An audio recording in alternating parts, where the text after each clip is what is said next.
From the John L. Warfield Center for African and African American Studies at the University of Texas at Austin, this is ZUMBI, the show that brings you news, notes, and knowledge from Black people around the world and here at home. Your host is Senior Program Coordinator Ms. Stephanie Lang. Welcome to ZUMBI. Good morning, KAZI listeners, and welcome to ZUMBI, the show named after Afro-Brazilian freedom fighter Zumbi dos Palmares, the show that brings you news and notes from Black folks both here and abroad. And I am excited to be back. A month seems like a long time to be away. And so today I'm bringing, again, another treat. I'm bringing someone in the studio with me today who is someone that I've really admired their work and passion for a really long time. This person is Daniela Gomez. She is from Sao Paulo, Brazil, a PhD candidate in African and African Diaspora Studies at the University of Texas. Daniela is also an activist in the Afro-Brazilian and Diasporic Movement and has been using her work to connect people in the African diaspora. The focus of her efforts is to build international bridges to fight against racism around the globe. Born and raised in a poor peripheral area of Sao Paulo, Daniela found an inspiration in the hip-hop movement to fight for new ideas and perspectives.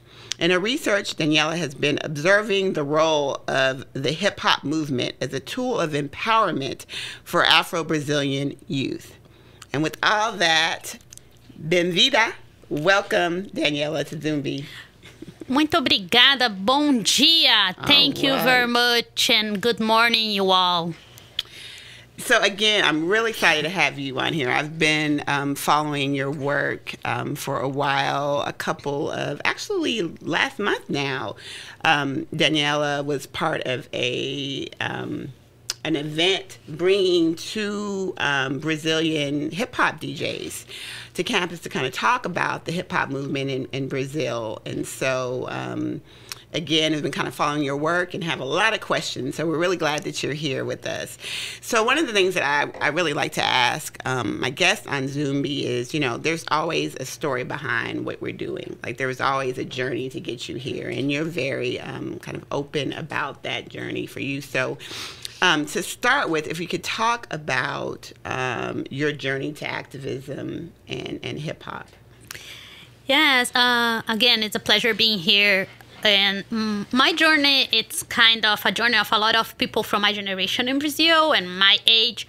I was born in the 80s, and of course, those who are listening to this show cannot see me, but I am a very fair-skinned Black woman. I'm light-skinned.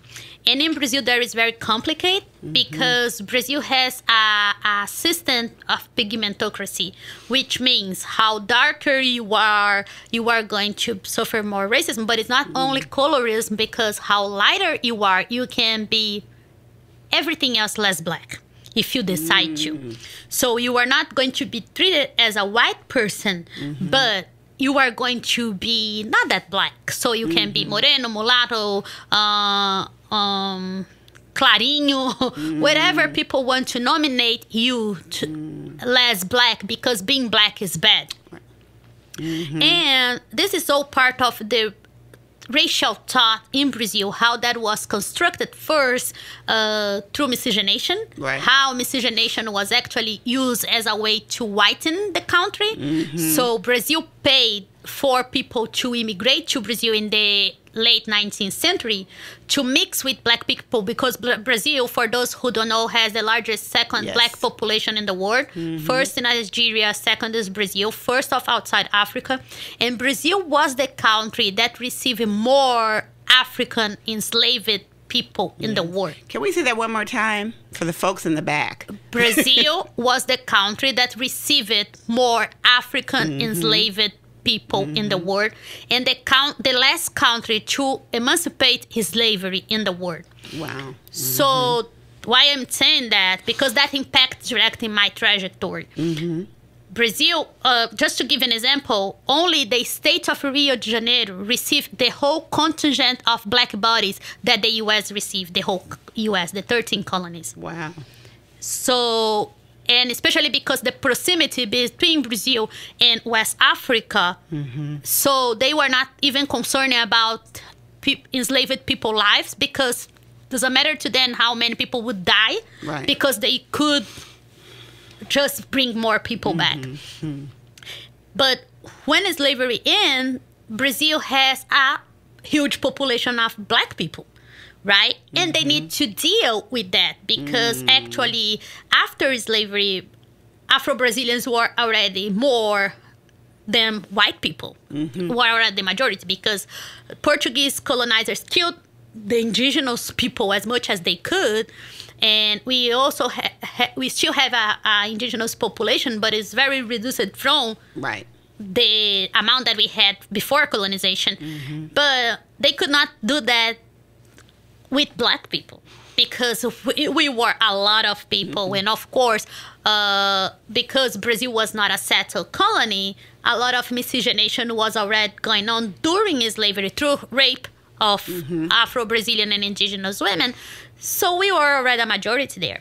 So their solution, instead of thinking about a hypodescent solution of one drop rule, they thought the opposite, that they should get more white blood in the country by immigration, so we would be able to clean the country, to clean the race. Their idea, they have an estimative that in 100 years or 150 years, we would not have more black people in Brazil. So they pay, and when I say they, I'm talking about the government or at the time Brazilian kingdom, Brazilian state, and also about academia, because that was an intellectual thought coming from Illuminism in France, like Arthur de Gobineau and Louis Conti and all these people in Europe, thinking that a way to do that was like to bring modernity, right? Because blackness was synonymous of lateness, like of being backwards. So the way to bring modernity, to enter in a contemporary time, if you can say that, was to whiten the country. So they paid for European people, Germans, Italians, and other European people, and Asian people as well, to go to Brazil. Because their idea was, when these people came, they start mixing with black people and indigenous people, of course.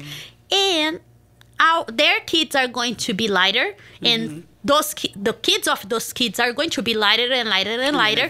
And then eventually we don't have black people anymore. Wow.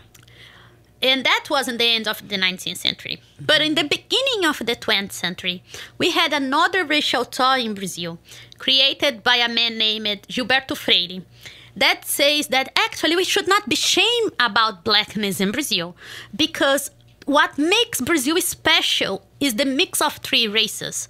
So indigenous blood, the indigenous people come with the land knowledge, European body, white blood that comes with intellectual knowledge, and black people who come with culture, because our brain is not that good. Wow. But culturally, we can offer a lot. And I am being ironic here, but that's what they said. So they start to preach Brazil as a racial democracy, a place without racism where everyone is equal. And those two things caused a lot of problems in Brazil. One, because a lot of people of African descent in Brazil, if you think about people of African descent, we are actually thinking about the majority of the country. Nowadays, Brazil has 53% of self-declared black people. But if you think about like people who really have black blood, we are talking about the whole nation, pretty much.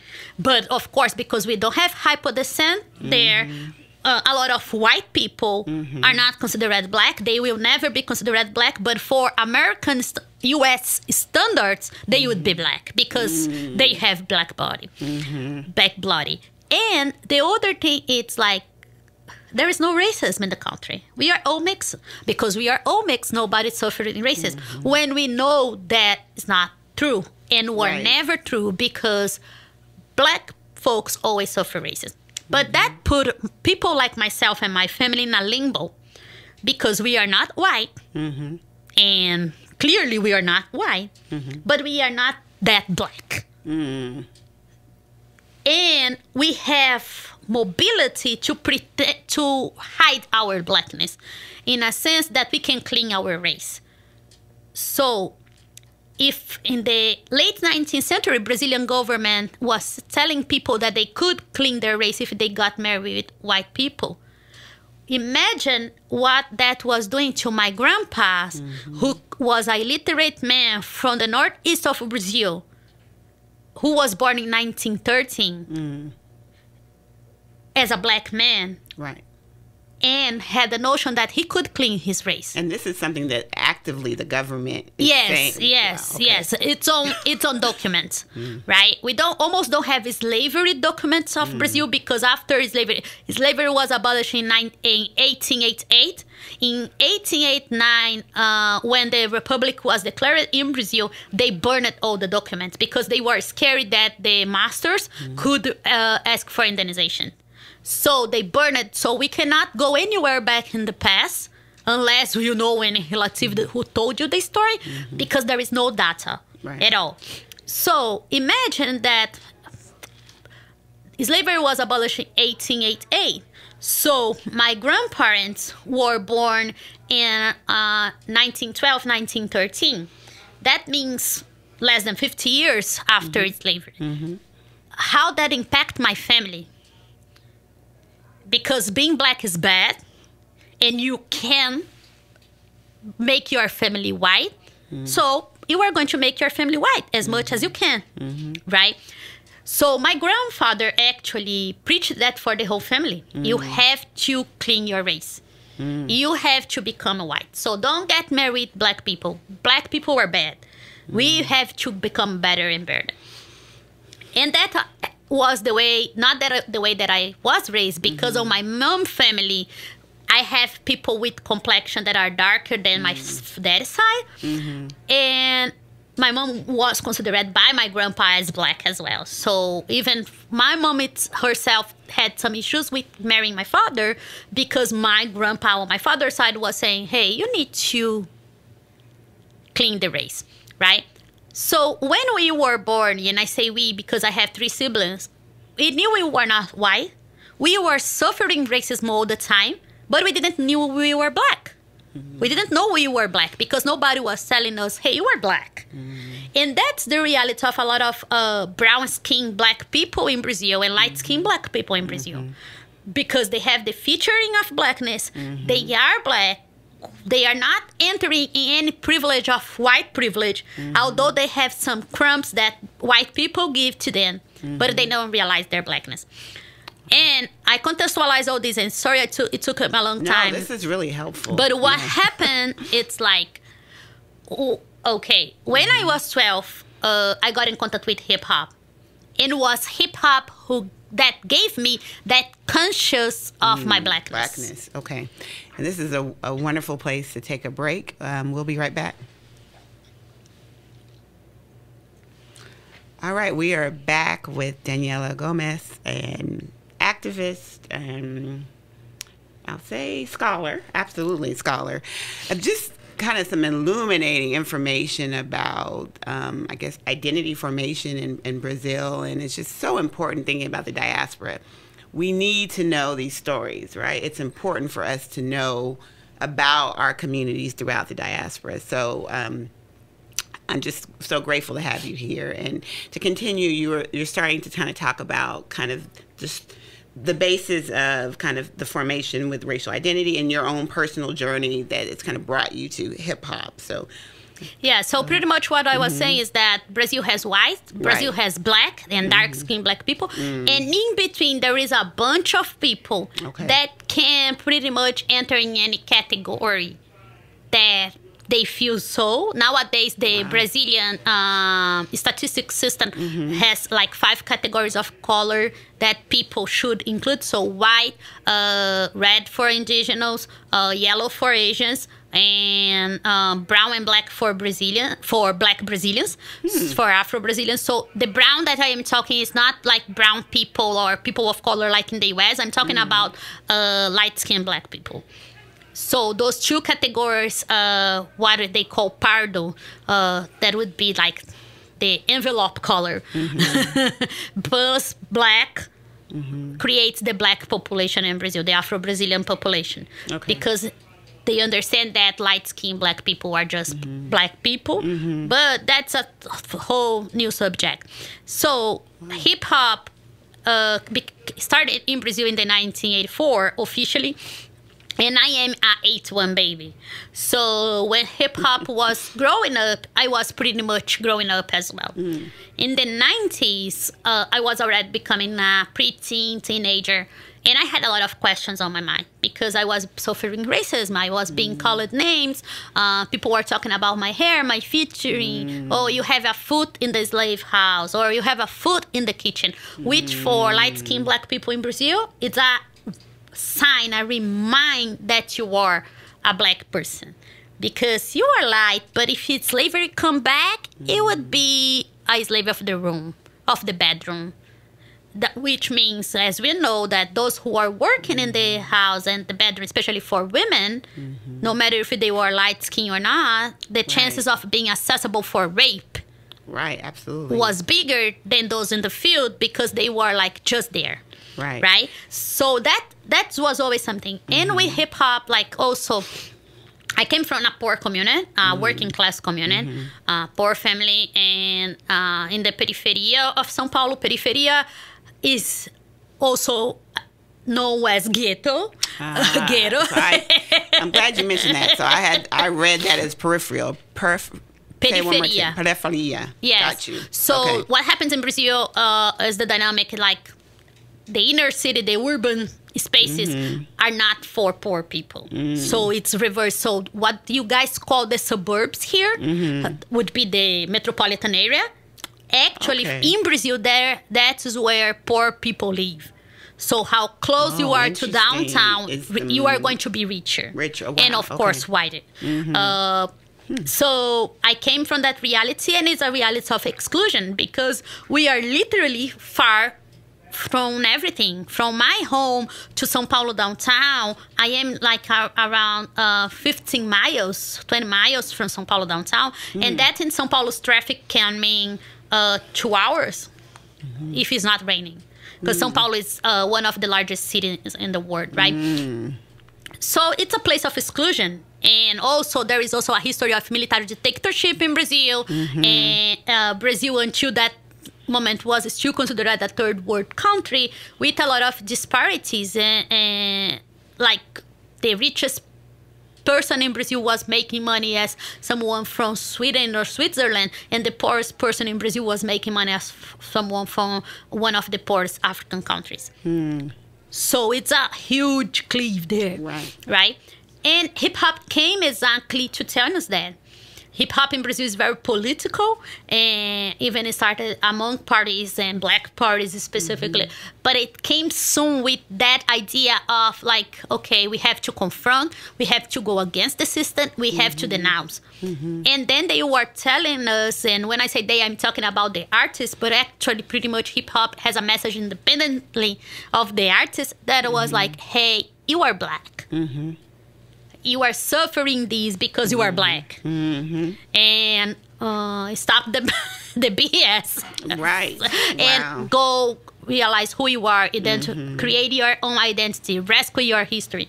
And at that time, we were not learning anything about black history at school. One curious fact about myself is that I learned everything about African American history, culture, and heroes before I learned about my own, because we didn't have information. So I didn't know anything about ZUMBI or Abdias do Nascimento, who was our first black senator in Brazil, because nobody was telling us that, even at school. So really brainwashed. So when hip-hop came, my life completely changed. I was 12 years old when I first paid attention to hip-hop, and I became like, hip-hop became my life, as became the life of most people in Brazil at that time, most black people, especially in São Paulo. Hip-hop was everywhere that you can imagine. At school, they had to create hip-hop education programs because they didn't know how to deal with us. you know, because like we were not paying attention. Right. Hip hop was much more interesting than school subject. Right. So we were rhyming in the break, during lunchtime. We were talking about rap music. We were talking about rap artists. So they had to engage with partnerships with hip hop artists and hip hop activists in order to communicate with us. Wow. And within this is when you're learning about your blackness. Right? Yes, exactly. Wow. It was hip hop who thought about my blackness. Right. And through hip hop, I became an activist. So with 12 years old, I am 37 now, so it's more than 24 years now. I became an activist, and the first step was getting home and tell everyone in my family, hey, let me tell you something. You guys are all black. We are all black in this family. You guys understand me? That thing about getting married to get lighter and lighter, that's not going to happen here anymore. Right. You guys are black.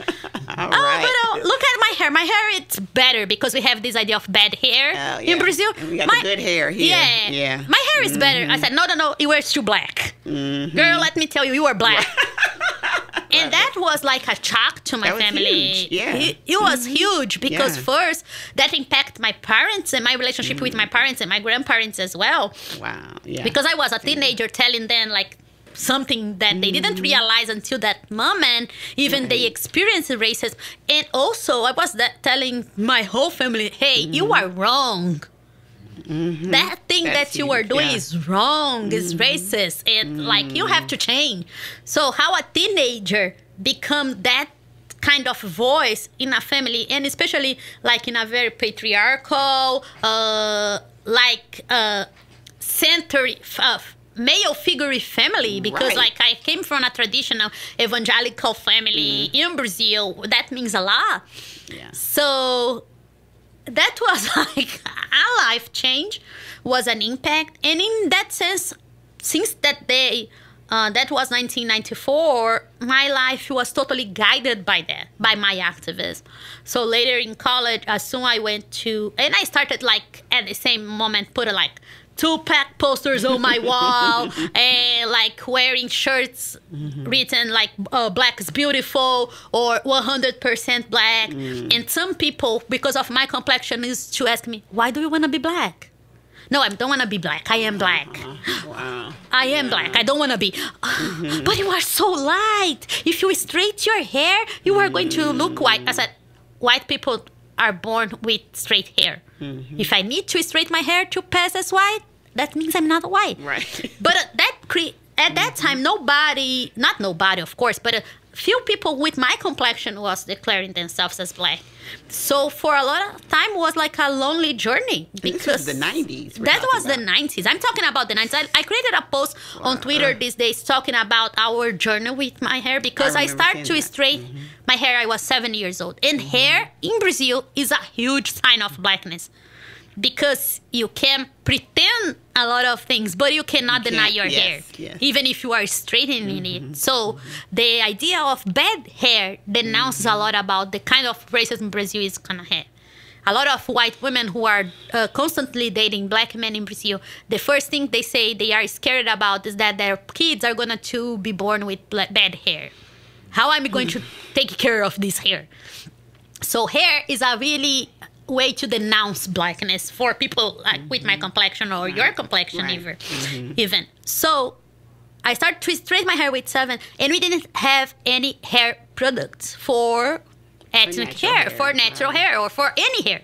It's not even if we were straightening, like we didn't have shampoos, conditioning, we didn't have anything. Like nothing. Of course, we are also poor. Most of Afro-Brazilians are still poor. But we didn't have, even if we had the money to buy. And I am not talking about the 50s. I am talking about 1990s. Yes. Like I grew up seeing one of my grandmas using the hot iron on the stove to comb her hair. You know, like in the 90s. Early 2000s. So that's huge. To talk about something like that, or like when I stopped it and decided to have my fro, it's because the kind of perm or straightening that I was using started to burn my head and leave like big bubbles because of the chemical burn. Yes. That I had to take antibiotics for that. Oh my goodness. And I start to compare with Malcolm X when he was straightening the part where he's straightening his hair and he had to wash his head on the toilet. Something wasn't working. Yeah. So I said, what I'm doing to myself. But that was 11 years ago. So I was 26. 25, 26. I spent my whole life straightening my hair because my hair was bad, because I was ugly, because I was in an idea of whitening as a standard of beauty. And so even as an activist, I went to college, and in college, I start to bring the subject. And what is interesting for me, it's like when I was in college, I went to do my honor thesis in hip-hop. And I was the only black person in my university at the time. I was studying at the class time, like 160 students. I was the only black person. And the professor who was going to help me with my honor thesis said, no, you cannot talk about hip hop. And there is a lot of books about that. Oh, of course, white people books. And nobody's interested. And I said, but I am an insider. I have been doing work. This is part of your culture. You cannot do no. That's not interesting. And then every time I get something on hip hop, I just post like on social media. Hey, remember that professor that told me I shouldn't do anything? Right. Like I'm gonna be like a hip hop doctor or something like that. Yes. So once I finished college, I could not get a job. I have a BA in journalism. And in Brazil, if you have a BA in journalism, you are a journalist. You don't need to go to communication school or anything like that. And I could not get a job. I used to go to a lot of job interviews, and I was curiously always the second person. Oh, you are good, but you are good, but, and like I knew what that but means. That means you are good, but you are black, and you are true black. Right. Like even you are light skin, right? You are true black for us, for white spaces. And I went to work after like months of desperation and years of like not getting internships. Professors at school looking at me with microaggressions, and I asking for internships, and they say, your classmates are working for free. Can you give yourself that luxury or that position of working for free? And he knew I couldn't, because of course he knew where I was black and where my background was coming from. So I went to work in the first and only black college in Brazil that is totally inspired by HBCUs here and was created in 2000, 1997, and they started to unveil the program, but officially the first class is 2004. And the name? ZUMBI dos Palmares. Oh, wonderful. The name is ZUMBI. Wonderful. And I started to work with that in their communication department.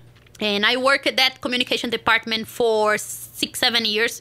And I still, not nowadays, but until recently, I still contribute with them, with their communication as a freelancer. And through that, I was like doing TV and doing radio and doing press office and doing magazines and writing and doing all kind of things in journalism. And that's how I decided that to improve my career, I went to come to academia. So I went to take masters and certification course in Brazil that is also a grad school in Brazil in media information and culture by the University of São Paulo. And then I went to my master's. And when I was in my master's, I took a course, an activist course by an NGO in Rio de Janeiro named Criolla, Black Women in NGO. I love Criolla. And through that, I met UT. And through that, I came to... Oh, it's part of their study abroad. Yes, I was one of the Brazilian students of the study abroad program. Yes. And through that, I decided, okay, I'm going to do this PhD thing in Black Studies. And when it was time to decide what my subject would be, and I was already actually studying on my master's, influence of American Black music in Black identity in Brazil. And then when it was time to talk, I decided, okay, I'm going to show my love for hip-hop on my dissertation. Yes. Well, thank you. I definitely have to have you back. I talk too much, but I think this was it's wonderful. Going to be good to come back. This is so important. Thank you so much for being here, for just shedding light on so many things. I definitely will have you back again. I have Daniela Gomez with me, scholar, activist, and I am Stephanie Lang. You're listening to ZUMBI, and until next time. You've been listening to ZUMBI with host Miss Stephanie Lang on KAZI 88.7, the voice of Austin. ZUMBI is brought to you by the John L. Warfield Center for African and African American Studies at the University of Texas at Austin. However, the views and opinions expressed on ZUMBI are not necessarily the views and opinions of KAZI or the University of Texas at Austin.